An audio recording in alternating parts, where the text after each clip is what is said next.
Evening. I'm John Stern, past chair. How can I forget? Past chair of the Filson Board. And I certainly want to thank you so much for joining us tonight, not just those here in the room, but those online as well. Please visit filsonhistorical.org for more information on our upcoming events and follow our Facebook page for regular updates from the Filson. Thank you again for joining us both in person and virtually for Delivered Under Fire, the Absalom Markland and Freedom's Mail. Before I introduce tonight's speaker, I'd like to remind those of joining us in person to please silence your cell phone for the duration of the program. Candice Shy Hooper served on the editorial advisory board of the Journal of Military History and on the board of directors of President Lincoln's Cottage at the National Soldiers' Home. She is a member of the Ulysses S. and Julia D. Grant Historical Home Advisory Board.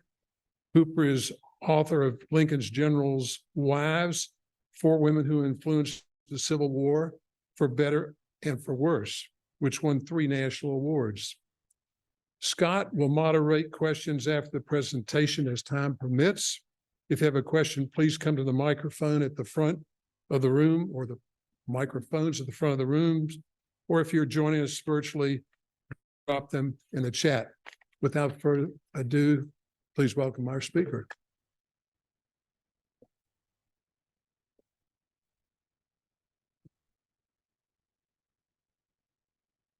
Thank you so much for that introduction. And thank you all for coming this evening. I know there are lots of things you could be doing, but I hope you'll enjoy this evening as much as I know that I will. I spent the last 2 mornings here at the Filson researching my next book.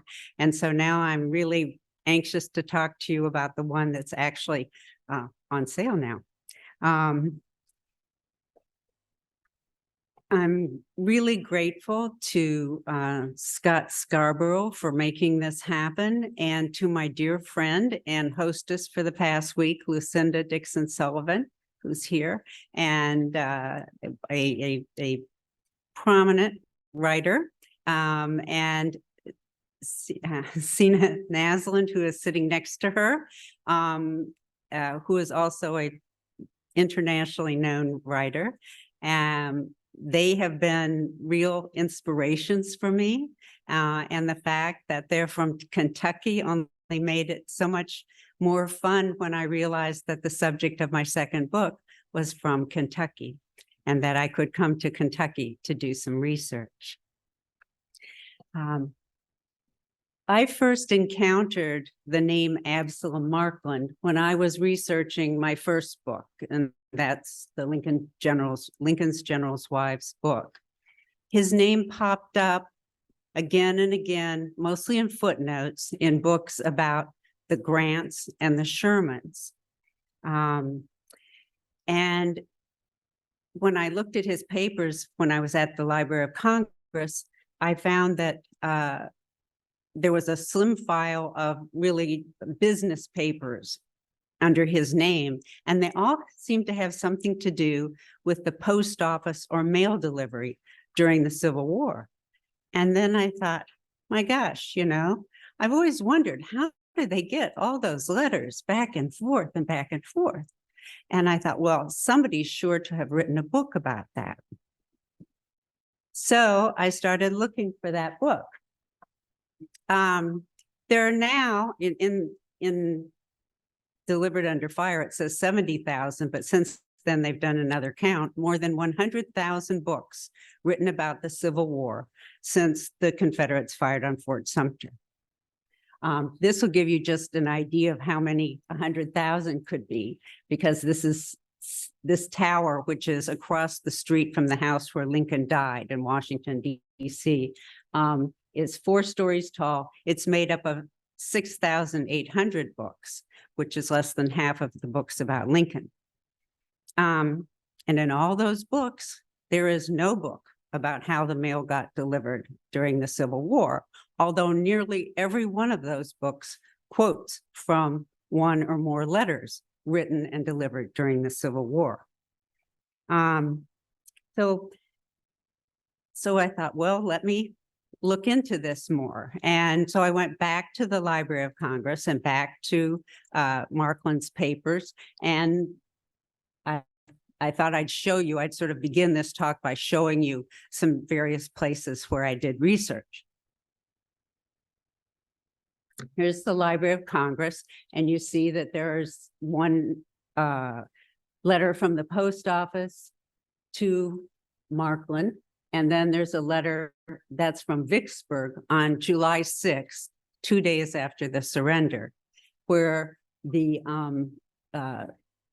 chief quartermaster is telling this man to furnish a good team of horses to the postmaster. It doesn't mention his name, but it's in Absalom Markland's files. So I began to think that he had something to do with the mail delivery.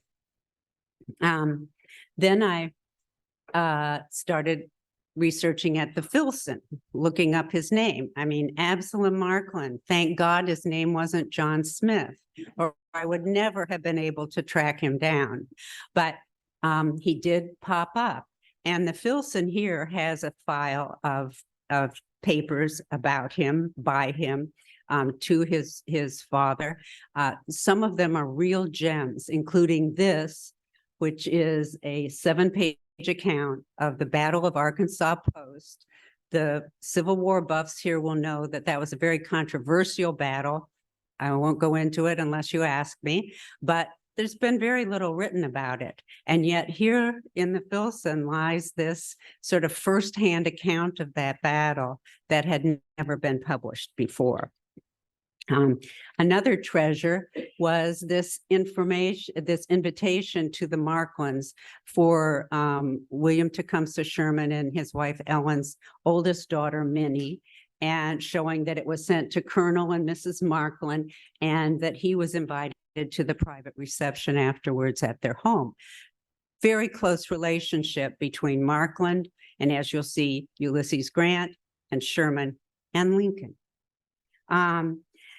The next place I went to research was in Maysville, Kentucky. Many of you may know Maysville, right on the border with Ohio, right where the Buffalo Trace starts. And I think maybe the Filson might want to take a hint from how the Maysville Research Library, Museum and Research Library does it. They have a great, what they call a genealogical library, but it's a research library of their area, which is open every day until 4 o'clock. And then they have next to it a little museum, just 2 rooms devoted to the history of bourbon distilling, and it stays open until 4:30. So every day, and this is right after when they reopened after COVID, but I would go and spend the day at the library and then go over, and for $5, I could get half a shot of Old Pogue bourbon, which is fabulous. And that made my day. And it just seems like it would be perfect for the Filson too.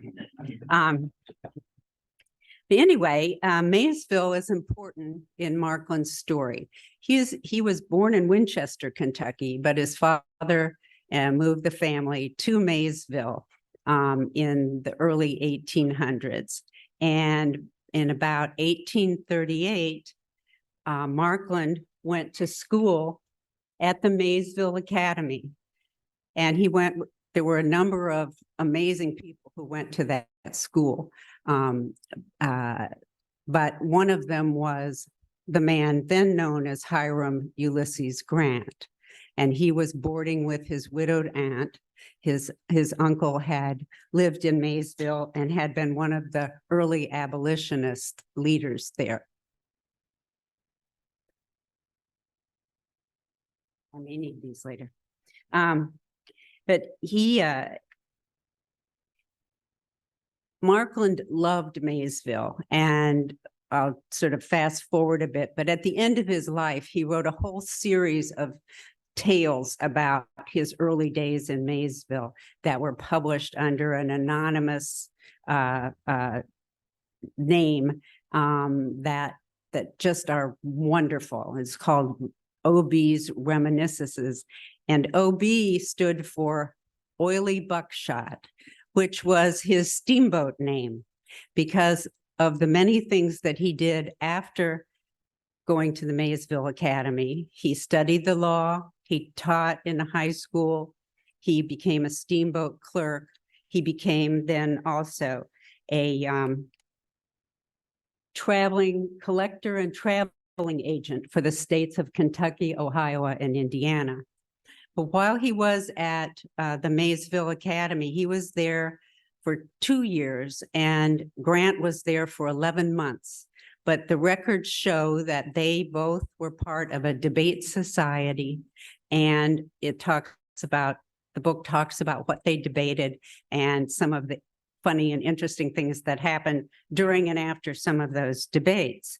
But Maysville was a place that stayed with Markland his whole life, and in fact, stayed with Grant too, because if you've read his memoirs, some of Grant's earliest and most poignant memoirs are of his brief time in Maysville.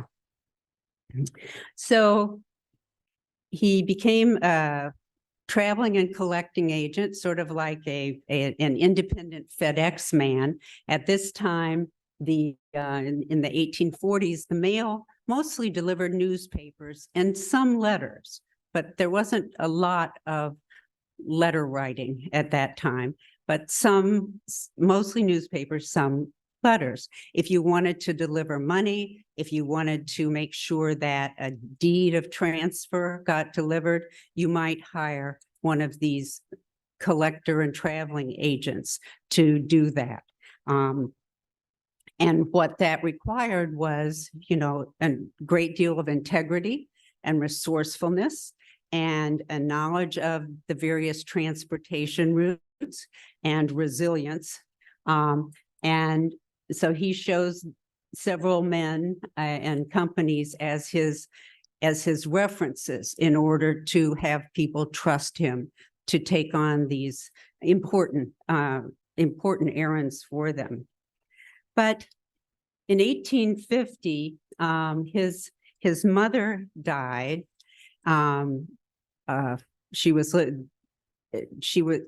It's apparent that she got cholera because there was an outbreak of cholera. She died. And so Markland and his father, who was named Matthew Markland, went to Washington, D.C., where they both became clerks for the federal government. His father was with the War Department first, serving under Jefferson Davis when the time came as Secretary of War, and then the Indian Bureau. And Markland was mostly in the pension bureaus, where they dealt with pensions for Revolutionary War soldiers and soldiers from the War of 1812. And in his 5 years, by the end of 5 years in Washington, he had met a woman named Martha Sims, S-I-M-M-S, who was the daughter of a very prominent builder in Washington. And they were married, and I'm speculating that this is from their wedding. This is right around the time of their wedding. This is the only picture we have of Martha Markland. And this is one of 3 photographs of Absalom Markland. This is the earliest.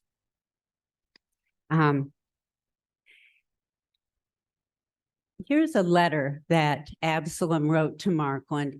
It's in the Tennessee State Library and Archives. And this is one of about 25 letters that he wrote to Martha, and with about 7 letters to his brother-in-law, Fletcher, that were saved, obviously, by Martha and then maybe Fletcher, but were bought by somebody from Tennessee. We don't know who. They tried to find out for me, but in a bookstore in Charleston, South Carolina.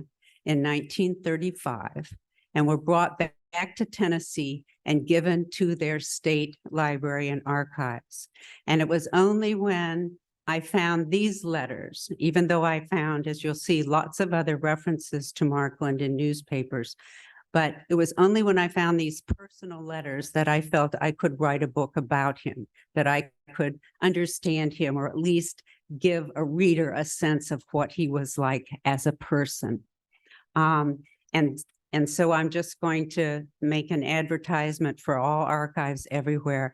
If you've got any letters, if you've got any diaries or something, please give them at the appropriate time to an archive or a library where they can become part of the history of our country and be available to historians. I mean, we love reading other people's mail.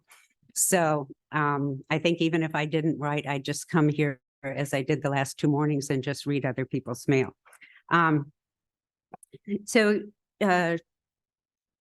With that in mind, I felt that I could begin to write the story. And the story really begins in the fall of 1860 in September, when Markland decides that while he doesn't want to go into the army, his brother goes into the army, he does want to do something to help his country. So he wants to become an army paymaster. He would be at camps, he would hand out the pay to the soldiers. By this time, he has come in contact with Abraham Lincoln, who is very desirous of having support from Kentuckians. And he is now sort of a prominent Kentuckian in Washington. So he's begun to be part of Lincoln's inner circle. And he writes a letter to Lincoln asking him to appoint him as a paymaster. And Lincoln, this shows 2 times, just within a very short period of time, September 5th, September 6th, Lincoln is writing, sending these on to his Secretary of War at that time, Simon Cameron, saying, please hire this man from Kentucky to be a paymaster. He did it one more time. Cameron just gave him the back. I mean, he just ignored him, which is one of the reasons why Cameron didn't last in that position long.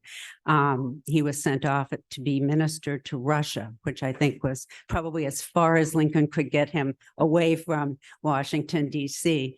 But while Cameron didn't listen to Lincoln, another Kentuckian welcomed him into his cabinet department. And that was Postmaster General Montgomery Blair, also a Kentuckian. Also, he had gone to West Point. And at that time, the Postmaster General was part of the cabinet. And so he appointed Markland a special agent of the U.S. Post Office Department.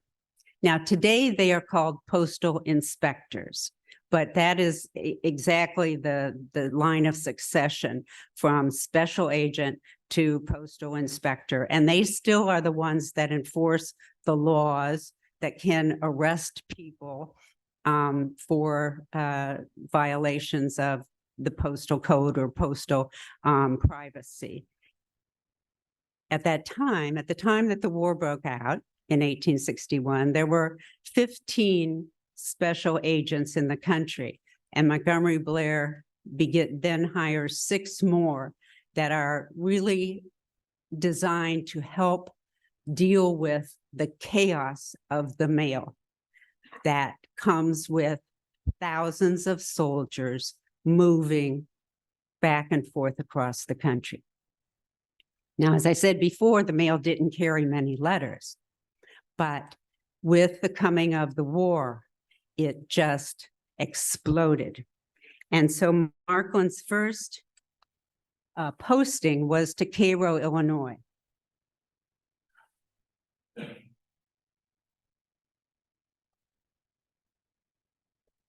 When he got to Cairo, Illinois in October of 1861, there was a room, oh my gosh, certainly not this size, probably about the size of your living room, that was filled nearly to the ceiling with mail letters that had not been delivered.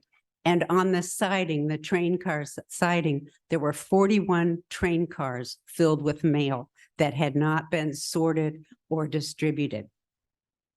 So Markland jumps into this situation. He's got some help, but they begin to sort it out. And sure enough, he gets it under control really within an amazing amount of time. Now, at that time, as you see, this says U.S. Post Office and General Ulysses Grant's headquarters, but everybody knew that was the post office, but there was no sign that said General Ulysses Grant's headquarters. And so Markland was there. This picture purports to have Grant and several other people in it, but it's not clear that they actually are the people. So we're just going to say that's a gathering of people outside the post office in Cairo, Illinois.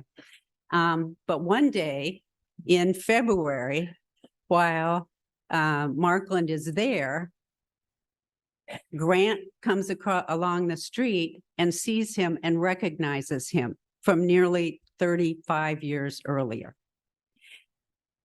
I mean, they both have beards now.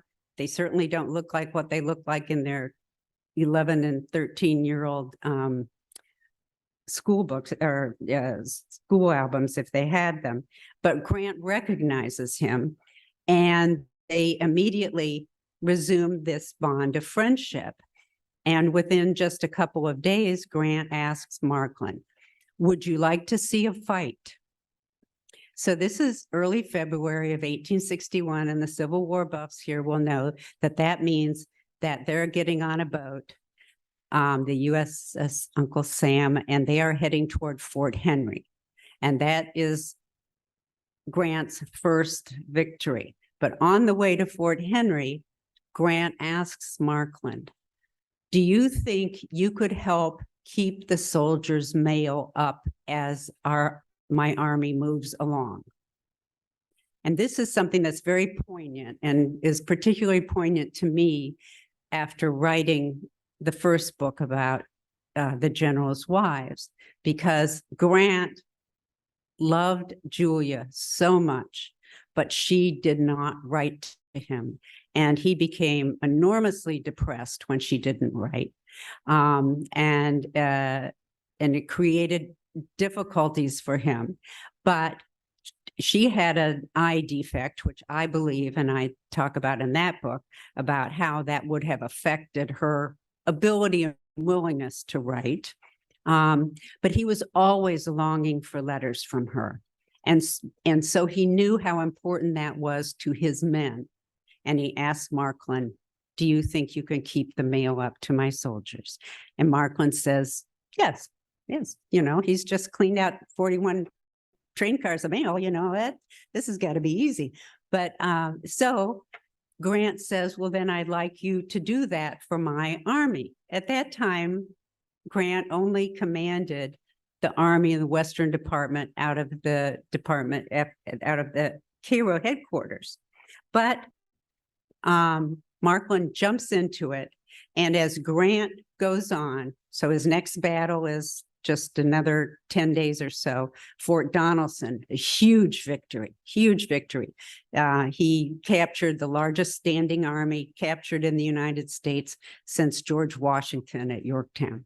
So he wins the Battle of Fort Donelson. And as his soldiers are marching into the fort, Markland is marching in from another side of the fort with the mail for the soldiers. He has already gotten everything organized for it. They were sorting the mail on the boats coming from Cairo, and they made that happen. And Grant forever thought that was quite the miracle. And that was how Markland worked from then on. And so as we begin to get into the war, and you begin to search for Absalom Markland, again, thankfully not John Smith. I'm sorry I missed this, but this was the attack.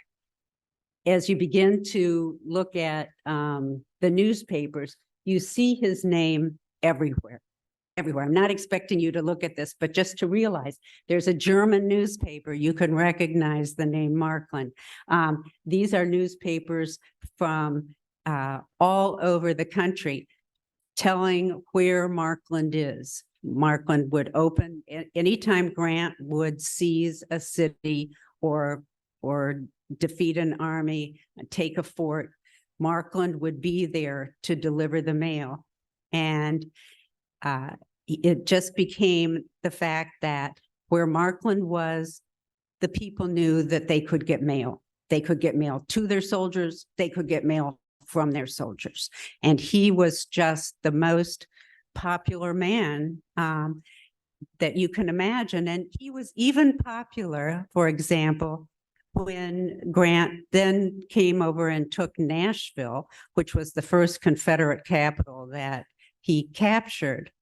And Markland came in. Markland was the first civilian representative of the United States government that came back into the Confederate, the previously Confederate capital of Nashville. And the papers, even the Southern papers, were very laudatory about how he handled it, how he handled the mail.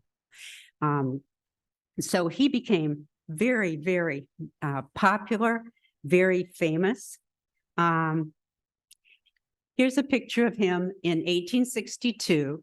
And this is where the story really begins to be very interesting from a military point of view, because he's called Colonel A.H. Markland, Superintendent of Mails. He's not wearing a uniform. He's in civilian garb. There is no record of him ever being commissioned a colonel. There is no record even of an honorary commission as colonel of him. But it was Grant who started calling him colonel. And because Grant called him colonel, everybody called him colonel. And even, I mean, this is all these West Pointers who were always very jealous of their grade and their rank and their stature within, but he was Colonel Markland. Even though he was paid by the post office, he reported both to the post office and to to Grant. And the mail he delivered, as you can see from this Thomas Nast illustration from Harper's Weekly, the woman with the children praying and the husband on the front lines. She's on the home front. He's on the front lines reading a letter. That was just very, very important. It was important for the morale of the troops, and it was important for the morale of the home, of the women, children, fathers, grandfathers at home. Back in the day, you had to get your mail, you had to go to the post office in every city, in every town, all over the United States. Sort of like Lucinda and I in Boca Grande in Florida, we have to go to the post office because the post office doesn't deliver mail. And it was particularly hard on the women, and particularly that first winter, the winter of 62, 63 was a very harsh winter. They would be lining up outside in the smaller post offices in the cold, waiting. And often when they got there, they might get a letter like this. Dear Madam, your husband was in the Battle of Gettysburg, and it is my painful duty to acquaint you of his wounds and consequent death. Or they might be handed back just a package of all of the letters that they had sent that weren't able to be delivered because their son or father was killed. And so these women would be obviously very affected by that. And this man, Joseph William Briggs, postmaster in Cleveland, Ohio, just wasn't going to put up with it anymore. Not the women standing out in the cold and the rain, not the terrible scenes heartbreaking scenes inside the post office. So he began delivering mail to homes in 1862.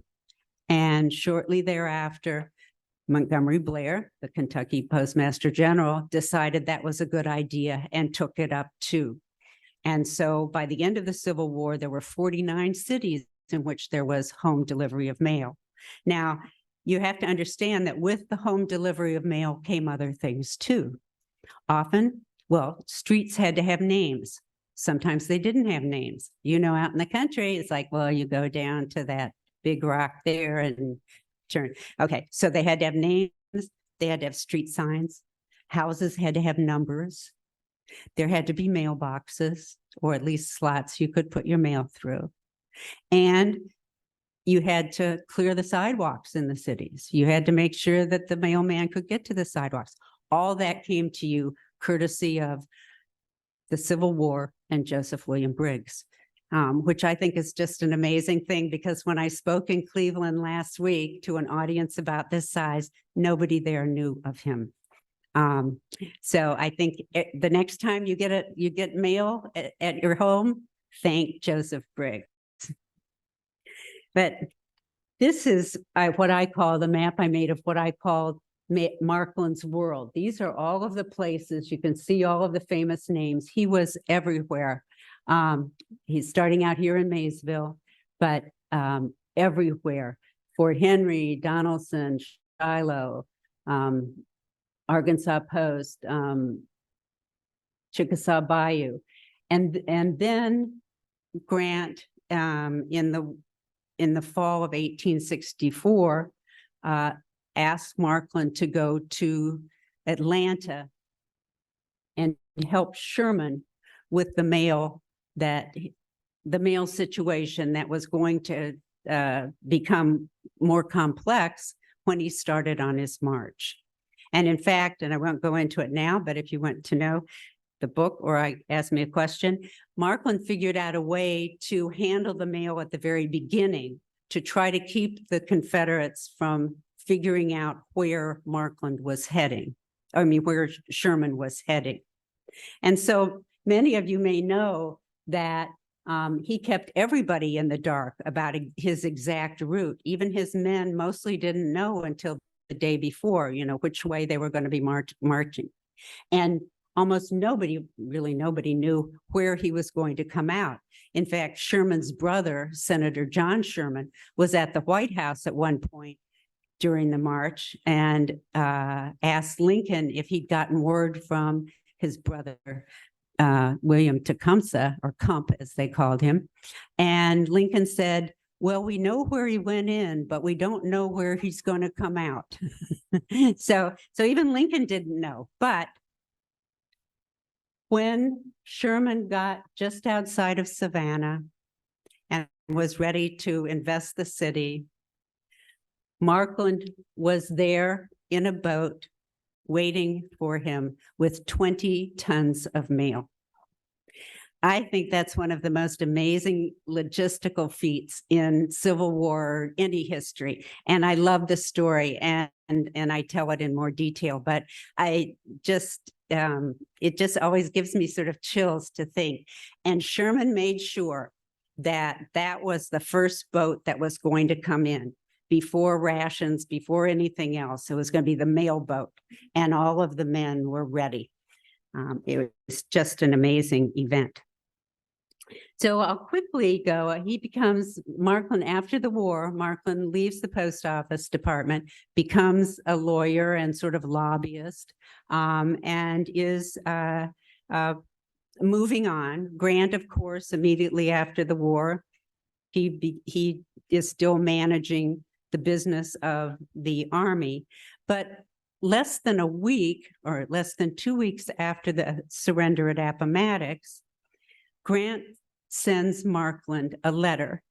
And with that letter, he sends his saddle.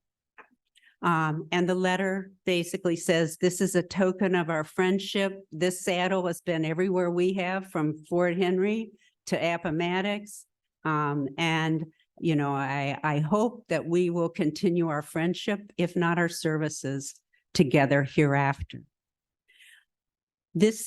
When I saw the original photograph of the stereograph of the saddle and I read the letter, I called the Ulysses Grant Library, a presidential library that's in Starkville, Mississippi. And I asked them, I said, did Grant give lots of gifts to other people? I mean, maybe he gave gifts to other people. And I said, I've got this picture of this saddle that he gave to Absalom Markland. And the head of the library said, "What saddle?" You know, nobody can know everything, and that's why all of us are so happy to come and fill in and help out. And now they know about the saddle and they know about the letter. But he said, no, there's really no record of Grant giving gifts except to his family at Christmas and their birthdays. And so this is really an amazing signifier of the friendship and the esteem that Grant had with Markland. And do they continue their services together? Yes. Oh, because it's Louisville, I thought you ought to see more pictures of the saddle. It is the prize display at the Quartermaster's Museum now. Of course, Grant was a quartermaster at one point, and so they were very happy to have it. It went from Markland to the Smithsonian to the Quartermaster's Museum. So 4 years after the war, Grant asked Markland to come back into service in a postal capacity. He wants him to be assistant superintendent of the mail for Kentucky and Tennessee, which seems like quite a demotion. If you think about it, by the end of the war, he was the postmaster general for the entire army all over the country, and he's now doing lobbying. We don't know exactly what went on in that talk, but Grant had appointed a man named John Creswell as his postmaster general. Creswell was an avowed, rabid abolitionist in Maryland before the Civil War. And when he took over postmaster general duties, he began appointing Black men and women to positions in the post office, making it the most integrated cabinet department. But there were real problems in Kentucky and Tennessee. And Tennessee, of course, was the birthplace of the Ku Klux Klan, which in Kentucky was often called the Bluegrass Klan. But they had been murdering, torching, devastating Black communities in South Carolina and North Carolina for years after the Civil War.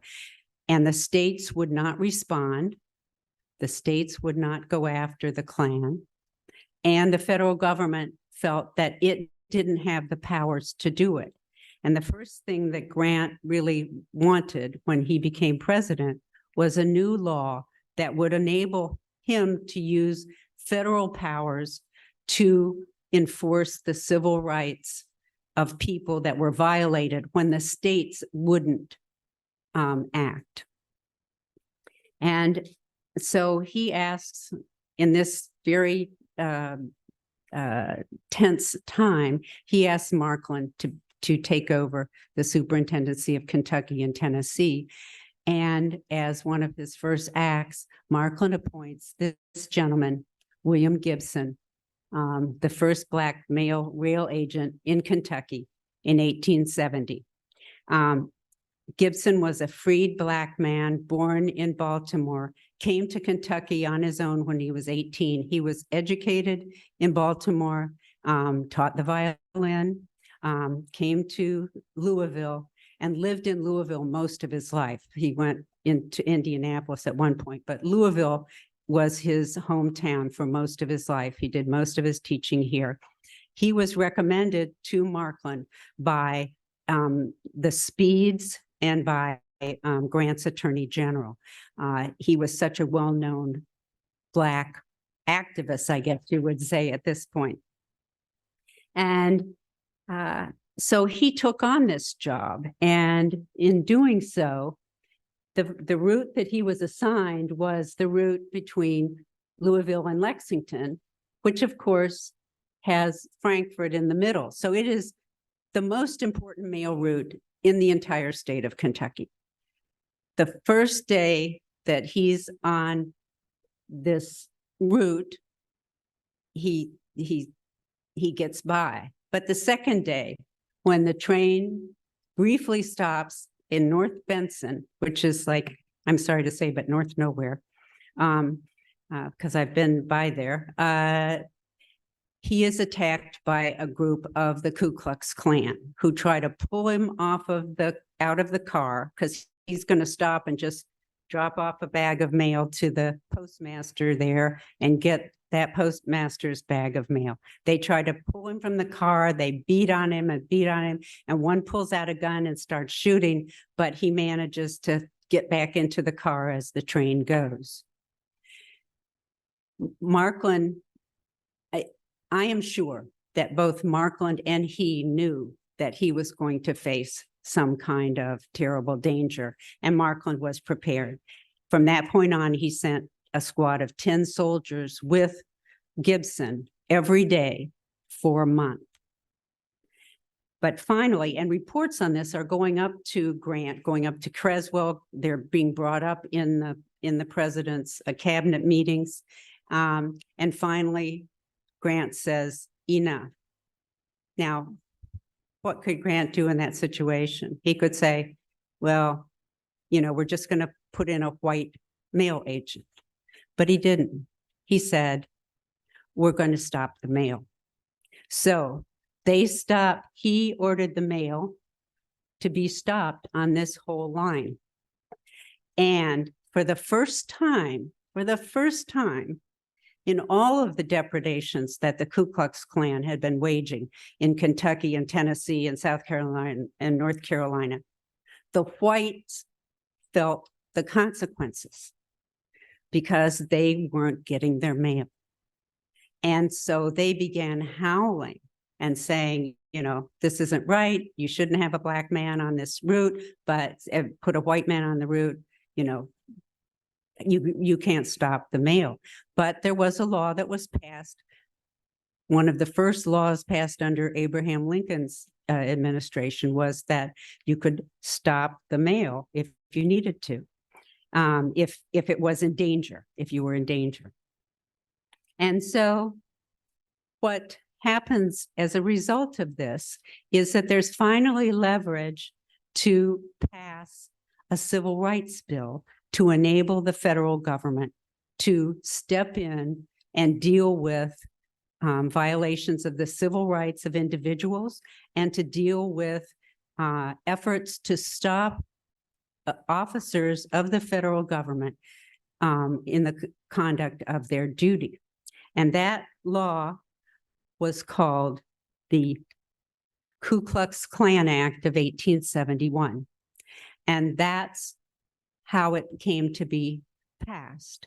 That law is still in use today. It was used against the violent protesters in Charlottesville, Virginia.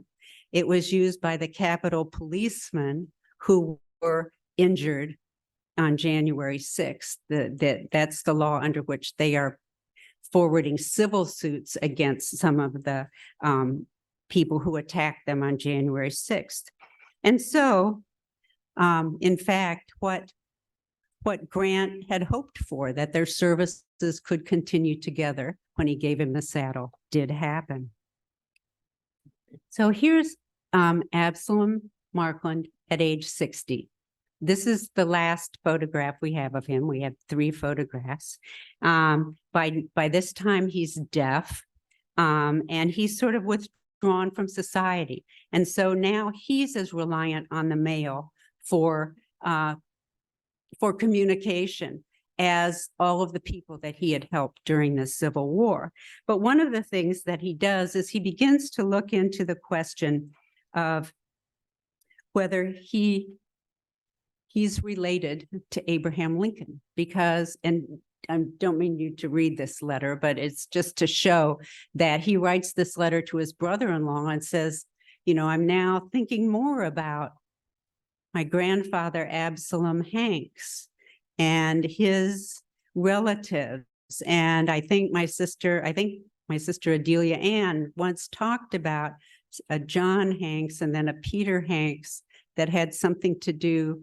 Anyway, he's trying to put this all together, but 3 years later, he dies without finishing that effort. And I tried to do that too. I had hired a professional genealogist just as all of the archives shut for COVID. So I decided I would write this book because since he didn't know, we didn't know, we're not in a better position than him, but I'm still working on that connection because there are some hints that he may have been related to Abraham Lincoln. When he died, newspapers all over the country, like you saw before, all over the country, carried the news of his death. From the South and the North, they remembered the man who brought them together, who kept them informed, who really, it wasn't a job to him, it was a calling. He's buried in Oak Hill Cemetery in Georgetown, Washington, D.C. That obelisk is not for him. It's for his wife's parents, who were the prominent builder and his wife, but the whole family is buried there. And he's been forgotten. I dare say that not many people here knew the name Absalom Markland before you came tonight or saw the notice of this book.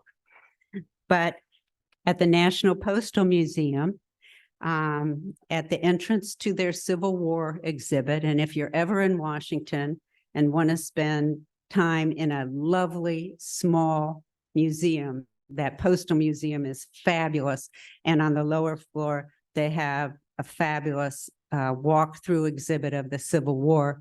And this is a letter that General Otis Howard sent to him when Howard was retiring from the Army and took over the Freedmen's Bureau. He wrote this long letter thanking Markland for what he had done during the war. And he said, "You well know how anxiously the officers and soldiers of the Army watch and wait for letters from home, and the receipt of them is the greatest pleasure they enjoy. And when a long period has elapsed and there is no mail, no news from home, a feeling of despondency and gloom seems to settle on all." And so I hope you will remember Absalom Markland and thank him too for all of the great history that we've been able to uncover because of the mail he delivered. Thank you. Yes, we do have time for questions tonight, so please come to this microphone or that one over there. I'll get it started before someone else can get up here, or allow them some time to get up. In the past, well, first off, thank you so much for demonstrating the importance of historical archives and saving these stories for us, and demonstrating how it relates to today and how we still feel the effects of this man's work and the other people that you talked about. In the past, you've written about wives of famous men. What were you able to find out about Markland's wife? Sadly, not much, but I was able to find that she did travel to visit him when he was in camp for any period of time. She was in Vicksburg right after it fell. And that was a time when Julia Grant and Ellen Sherman were there. She wanted to visit him earlier in Memphis, but he said no because there was such a terrible outbreak of malaria there. But she also was in Savannah with him. And that was really remarkable because General Grant, of course, wanted his wife with him because she didn't write letters. And so that's how they solved that problem. She just traveled. But Sherman didn't want any wives around. He felt they were a distraction. So he really didn't want his wife around. And there was only one time that he did allow his wife to come, and that was at Vicksburg, and it ended tragically. And we don't need to go into that. But when she was in Savannah with her husband, when Martha was in Savannah with her husband, Sherman invited both of them to a New Year's dinner. And one of the generals there wrote a little piece about it, about that dinner. And he talks about her and says, you know, what a beautiful woman she was and how much she reminded them of their wives at home and what a lively conversationalist. The only other thing we really know about Martha is that that she was in charge of his funeral. She was with him when he died in Washington in May of 1888. And then she died in December of that same year. Yes. You mentioned at the beginning that before the war, that the Postal Service primarily delivered newspapers. I'm wondering, how much did it cost to send a newspaper? How much did it cost to send a letter during the Civil War? And how did 20 tons of mail get gathered up? That's an enormous quantity, just storing it. How did that? How did it all happen? Yeah. Well, in terms of the first part of your question, which had to do with, you know, just the actual sending of mail and the cost. Well, the trick was that the trick with newspapers was that if you were the postmaster, you got a big break on anything you mailed. And so many postmasters were also newspaper editors. Or shall I say, many newspaper editors became postmasters so that they could send their newspapers. And absolutely, that was it. But they cost less. Now, I'm trying to remember exactly what it was, but during the Civil War, a 5-cent stamp would cover 1,000 miles. A 3-cent stamp would cover 500 miles. A 1-cent stamp would cover 100 miles. And I didn't even talk to you about the Confederate postal system, which is really amazing, which I talk about in the book. But theirs was a very difficult, much more difficult situation than the North, because they had almost no rail capacity that could be used to carry mail. And their postage was very, very expensive because their postmaster was required by the Confederate Constitution to turn a profit. So, which it never did. But how did we get 20 tons of mail? Well, what Markland had done from the time that Sherman left Atlanta was, first he sent out and he told everybody that the mail was going to just keep coming into Atlanta as it had been, so that the Confederates might think that this was some kind of feint, and then they might, you know, not watch and they think that Sherman was coming back to Atlanta. Pretty soon that played out. But then he ordered all of the mail for any of the troops to be sent to Baltimore, which was a major port. And the mail was gathered up there and in bundles and bundles and bundles as the month wore on. And then they brought it down, as they would have done any mail, by big ships down towards Savannah, and then at the end loaded it onto this one smaller boat. That was the only cargo. But yes, it just was amazing. And the amazing thing too is that on that march, those men were writing letters almost every day too. So they had all of this mail pent up to send, and Markland had to handle that in Savannah too. So. One more. What is it, Mark? Oh, it's Cornellsville, New York. And it's June of 1863, June 20th of 1863. Sorry, Cornellsville, New York. I'm pretty sure. No, yeah. Yeah, Cornellsville. My publisher found that image and I loved it. I mean, they had designed the cover of the book and I really liked it. Yeah. Now you had a question in the back? Oh, We're from Maysville. Okay, two quick questions. sure. One comment for you. Did you ever identify the house in Maysville where the Marklands lived? Were you able to do that? I didn't actually try to go down there. I have a map in the book that shows where he said that his house was, Okay, which is, you can just look at it in the book. and this is before our you- first exposure to Mr. Markland. Does the Markland Dam on the Ohio River have any connection? Yep. No, no, all the other and in fact, somebody in Indiana wanted to name a town, a post office, Markland, after this Markland, but there was already one named after a different Markland. So, And just FYI, the Clooney's, mhm. they live in Maysville and Augusta. They've done an extensive genealogical research. George claims he's kin to Abraham Lincoln. I don't know, maybe they might have come across Mr. Markland. Well, they might have, you know, Tom Hanks is related to Or- Abraham Lincoln. Yep. But thank you. I love Maysville. I spoke there and I guess several months ago in May, and it's a great town. Thank you. Thank you for coming all this way. Okay, well, we do have a few more copies of the book available over there. Can I get another round of applause? Oh, Thank wow. you so much. Thank you so much.